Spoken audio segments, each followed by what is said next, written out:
Well, morning, James. Morning. You've had a number of injuries over the last few weeks. Any better news for us ahead of tomorrow? The only ones not available are Ollie Cooper, Josh Pask, obviously Priestley, and Courtney Senior. So that's where we're at this moment in time. Everyone else is available. See how people get through today, and we go from there. So to have Courtney Baker-Richardson back, he's been out for a number of weeks. That's big news for you, isn't it? Yeah, we have to be mindful of that, though. He's only trained with the group 3 times this week. So I'm mindful of that we have to be patient with Courtney. And that'll be the same with Jake as well, in that sense. So we'll see how they get through today as well. But they're available for selection. But just to have a few more options, regardless of whether they're fit to start, it's nice to have a selection headache, isn't it?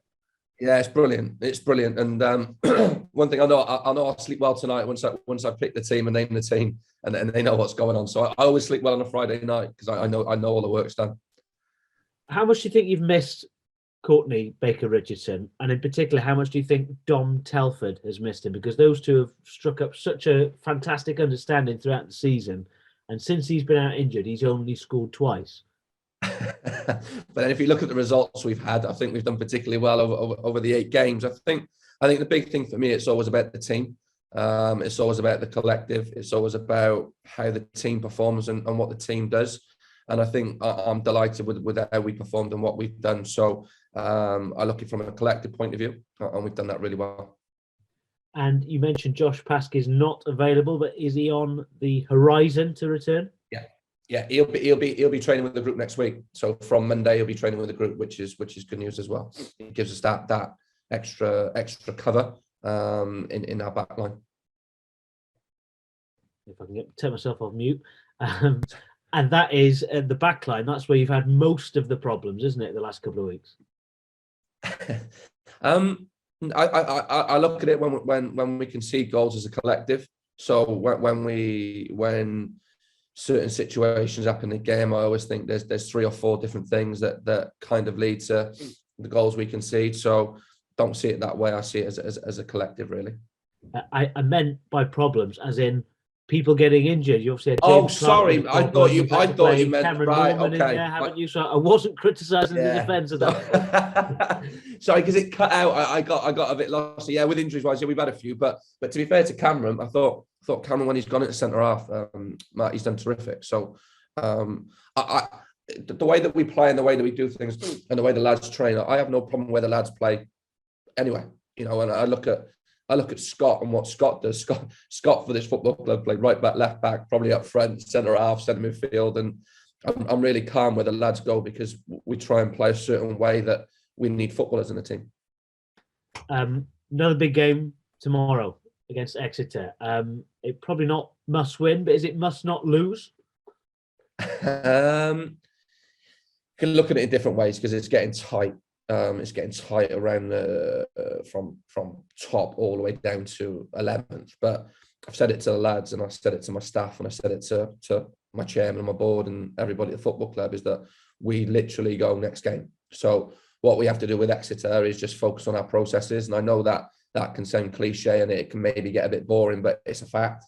It's the fact of the matter that we need to concentrate on what we do to get our performances right. Then I'm confident that we can follow that up with results as long as we do what we should do with regards to our processes. Because this is the home straight now, 7 games to go. This is it. How do you sort of shut out that outside noise? That's it. We just look at what we can do to improve, what we do to improve our strengths. We continuously do that on a daily basis. Think about it every minute of every day, what we can do to always get better and improve on our strengths. And we just literally focus on the next game. And I keep saying to lads about staying in the moment. I'm not going to use this term about 7 cup finals and this, that, and the other. I know it's a 7-game season now for us, but it's literally we're going minute by minute, game to game, and we focus that way as a football club. And how much have the players bought into that? Because when we speak to them, as we do before and after matches, They do sing from the same hymn sheet. They all say next game. Has everyone bought into that mentality? And do you think that's why you've done as well as you have this season? Yeah, I think that's a massive thing. I think the culture at this football club, the culture is here anyway, because you see it over the years that what I've inherited, and then we just tried to improve on that culture and add greater value along the way. And it's always about the collective. And I always say is that when we perform well and do things well, it's always the lads. It's nothing to do with me. I don't see it that way. I see that they're the ones who've got to cross the white line. They're the ones who've got to execute the plan. And they're the ones who take credit. And when it doesn't go quite so well, it's on me, because I'm the one who's kind of devised that plan. So I think that's the thing that we look at. And they buy into that as a collective thing. I want them to be brave. I want them to be confident. And hopefully that shows on the pitch every time we play. What kind of challenge will Exeter pose? They've been in fantastic form since the turn of the year. Yeah. They've got a very good coach, very good manager. He's been there for a long time. He knows the division really well. They play 3-5-2. Whether they come to us and tweak their shape a little bit, like a lot of teams have lately. A lot of teams have come to us and try to match our central area of the pitch. So Hartlepool went from 4-3-3, they went 3-4-3, matched our boxing midfield, if you like. Bradford did the same, Mansfield did the same, Stevenage has done the same, and that's all in the last 8 games. So 4 of the last 8 teams have matched us in midfield, and we worked hard on that all week to try and work around that in how we still work our game, if you like, when teams try and nullify our strengths. How much of a compliment to you is that if teams are changing the way they play, the way they line up to try and nullify you? It's a compliment to my players, because it shows that they're seeing that light in ways. And I've always probably been in teams where we've had to match the teams that we played against, if you like, because when we were at Cardiff and when we were in the Premier League, we always had to match teams in certain aspects because of you're playing against teams who are very, very good against very good players. But we still have to be humble about it, that we still have to then find ways about how we can exploit certain areas of the pitch, and we need to ensure that we do that.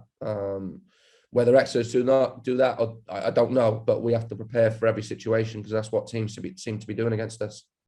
And that's an extra challenge for you, isn't it? You've got your way of playing. If teams are going to try and stop you doing that, you've got to find another way through. Yeah, I look at it this way: as you become better at the way that you're doing it, and I think that's what we have to try and do. So we have to work on, when teams go man to man on us in certain areas of the pitch, we have to be brave. We have to use the practices we use in training to come out on the pitch, and that's why what we do in training, to be able to, when it comes to game day, is to execute it as best as we can within what we got. So we will continue to do that. So you're in a very good position in the immediate short term. Perhaps in the longer term, a profit for the 4th year running at this football club. Excuse me. Which is obviously good news, particularly with the COVID sort of impact that it's had. I just wonder, how much planning have you done for next season? You'll have had to have started somewhere along the line. Yeah. So first of all, regards to the football club announcing the accounts, is that what we're referring to, Matt? Yeah. Yes. So that shows how well the football club is run. It shows the sustainability they got in place. It shows the hard work that the chairman, the board, Nigel, etc., work hard to ensure that the club is sustainable through different avenues. I went to a commercial partners event last night where we have great investment from our local community, and it means a lot to us to be able to move things forward. Our supporters supporting us all the time and investing their hard-earned money into tickets. It all adds value to what we're doing, and it's always that collective approach. And I'll keep saying it about one club, one county. That's because of what everybody does, who are the key stakeholders in the football club, whether it's supporters, players, fans, staff, etc., etc. That they're the ones who make it work. Then with regards to the planning for long term, is that we play pre-season's all done. We plan pre-season, that's done, that's nailed. That was nailed last week. With regards to facilities and games and pre-season tour, we've done that, we've nailed that. With regards to recruitment wise, then I don't want to talk about that too much, but ultimately we've got 2 different plans. So we're in that mode at the minute that myself and Darren and the rest of my staff, along with Matthew, our secretary, are working hard to ensure that we've got the best possible pre-season that we can have, and also recruit as well as what we can. Yeah, I was going to ask if you've got two sort of eventualities, plan A and plan B, to, what happens over the next 7 games, because as it's so tight, it could go either way, couldn't it? Yeah, there is plan A and plan B, but I still want the players I want, or we want, and they're the ones. They'll be the targets that we've got. I'm not going to give that away who they are, but we're going to have to obviously operate with permanence and loans, and we have to be in those 2 markets. And my staff, we, if you like, have got some great relationships with some really good clubs. So I'm sure we can tap into that well with what we need. And last one for me, the fact that you've made a profit again as a football club, does that have any impact on your budget for next season? The budget's the budget, and the budget remain. Where I'm very lucky, I've got a very understanding chairman and board who set the budget, which is right, and then it's my responsibility, along with my sporting director and general manager, to make sure we fall within that budget, and I'm comfortable with that, and we will continue with that. And I'm really proud of the work that goes on here. Best of luck tomorrow, James. Thank you. Morning, James. Hello, Chris. On that front of shape next season, you've got 11, I believe, by my reckoning, under contract so far.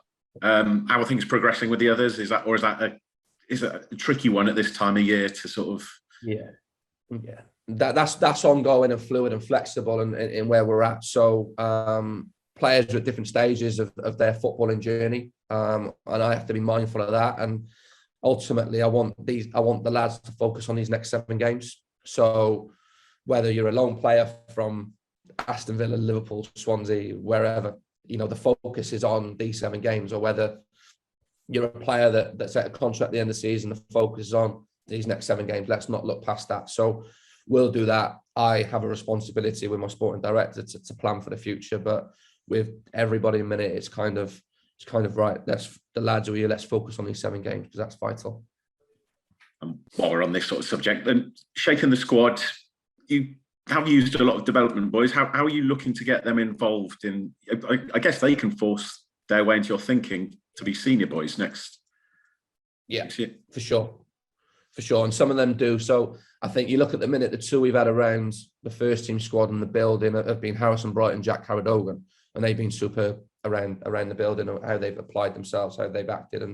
And in the short time I've probably worked with Jack in the last 4 to 6 weeks, I've seen a massive improvement, which is he shows how coachable he is, and then Harrison has just kicked on and on and on. So that's part of, bearing in mind Jack's a 3rd-year scholar, Harrison's a 2nd-year scholar, and we're going to have discussions with them in the next few weeks. But they've been terrific, and they've really stepped up. Sonny's been away with Wales. These are scholars really at this moment in time, and then we've got the other lads who are out on loan who are doing particularly well as well. So we have to monitor that, but then also we have to be conscious of the fact is that we'll have X amount of numbers for our development squad for next year, and we've got a budget to fall in line, and we'll have X amount, and then it's my responsibility with the staff then to ensure that we have the players that best suit what we try to do. On that front, Anarian Livermore had a bright start to the sort of season and forced his way in. What's the situation with Nari? So Anarian's training with the under-18s at the minute. He has been probably for about 6 to 8 weeks with that. So injuries, illnesses, different other things with Anarian, but at the moment he's training with the under-18s. It's the way. How would he force his way back into the sort of to where Jack and Harrison are?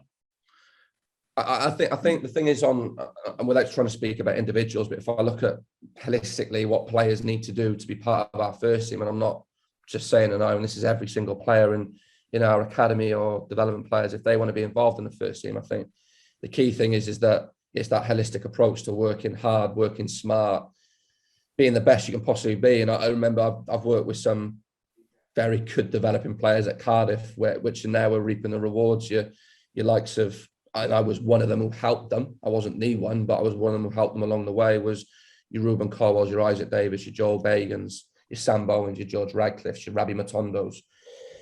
first thing first, what is what they do. They work as hard as they possibly can, both on and off the field. And I think that's a really important fact that we look at our young players, is that they've got to be good people. And then they've got to be able to work within a senior environment to be the best they can possibly be.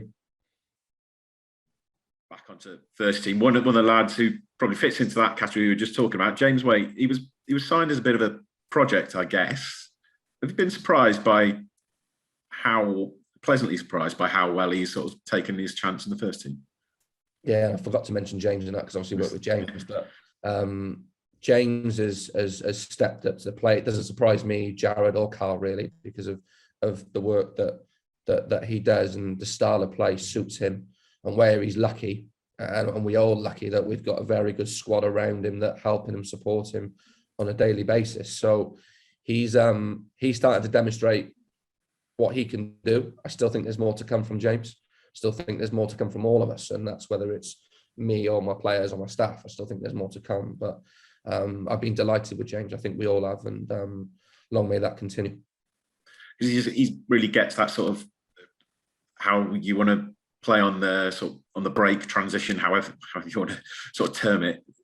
He fits into that blueprint perfectly, doesn't he? Yeah, he does, and he along with kind of our number 10 type players, if you like, your Ollie Coopers, your Finn Azars, your James Waite. I put Lewis Collins can play as that number 10, or he can play as our number 9, depends on how we play. Is that they got bags of energy, bags of enthusiasm, have great physical ability to get around the pitch, be able to counter press, be able to go forward quickly with the ball, good ball carriers. I think that's an important part of how we play. And I guess that fits into the next game mentality thing, because you want people to be brave, and there is bravery involved in that, in pressing. It's almost, you're leaving yourself exposed in a sense, I guess. Yeah, if you get the press right, you don't. But that's where, how we press like we do, and long as our back line is up behind us and our midfield line's up behind it as well, I think that we get relative success from it. So we've got to continue to do that, continue to show our bravery with and without the ball, and that's what we've done since I've been here, and that's what we'll continue to do, and I'm not going to change that with the players and staff. We've committed to that, and we've got to continue that with our journey. And at this time here, it's a different type of bravery as well, isn't it? It's not your Terry Butcher with blood pouring off. It's not always that sort of bravery in football, is it? No, the bravery is what we've been showing. So it's when I watched the Bradford game back, and when I did the meeting with the lads, you show we are at our best when we take the ball from the back and play and build and play through lines and demonstrate that. That is when, for me, we're at our best, and we've got to keep doing that. And that to me is bravery. And like I said to the lads, I said it's I want them to do it. I want them to do it, and they've been terrific doing it as well. Just finally from me, James Clark, have you had to use him differently this week in training because of back issue? I mean, how do you solve a spasm at back issue? Yeah. So what happened with James? Obviously, he came off of Carlisle with a back issue. Then it was the same with Forest Green. At Bradford, it was a hamstring issue. So James, we modified James this week. He's come through 2 tough sessions, if you like. 1 tough session. So he's managed to get through that. So I feel more comfortable with it now. And if you look at the injuries that he had, they're off the back of away trips, off the back of illnesses. So we have to be mindful of that as well. So I believe James is a warrior. So hopefully he can demonstrate that now until the end of the season. All good. Perfect. That's great for me. Wonderful. Anything else, Ben? Freddie, anything from you, or is that it for James? Yeah, sorry, I was just wondering quickly if there was sort of an increased focus with things so tight at the top of the table, sort of in training, how have the team been? Is there sort of an increased focus within them? I think there's a natural increased focus because of what we're playing for, but with regards to training intensity, training focus, it's remained the same. So I've remained the same, consistent with my messages, and so has the staff. So we've done that as a collective. So in fairness to the lads, that they've remained focused on the job at hand, and it is about staying in the moment for us.